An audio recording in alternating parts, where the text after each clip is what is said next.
সুপ্রিয় দর্শক, আমি এখন আপনাদের মাঝে একটা গুরুত্বপূর্ণ বিষয় দেখাবো। সেটা হচ্ছে যে আপনারা হয়তো বা অনেকেই দেখেননি যে শিশু জেলখানা কী রকম হয়ে থাকে, তার একটু আশেপাশে ভিডিও করে আমি আপনাদেরকে দেখাচ্ছি। এটা হচ্ছে যশোরে উলের হাট নামক স্থানে। এটা শিশু উন্নয়ন কেন্দ্র বালক ফুলুরা যশোর নামে পরিচিত। আপনারা যদি কখনো যশোরে আসেন তাহলে অবশ্যই এই জেলখানাটি দেখে যাবেন এবং দেখে হয়তোবা আপনাদের ভালো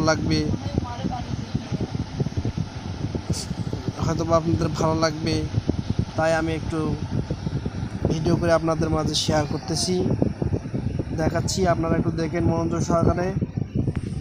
মনোযোগ সহকারে দেখে যদি একটু ভালো লাগে তাহলে অবশ্যই একটা লাইক দিবেন এবং শেয়ার করবেন এবং হারুনুর রশিদ মামুন ভিডিও বাংলা টিভি চ্যানেলটি সাবস্ক্রাইব করবেন এবং পাশে থাকা বেল আইকনটি অন করে দেবেন। তাহলে আপনারা বিভিন্ন স্থানের ভিডিওগুলো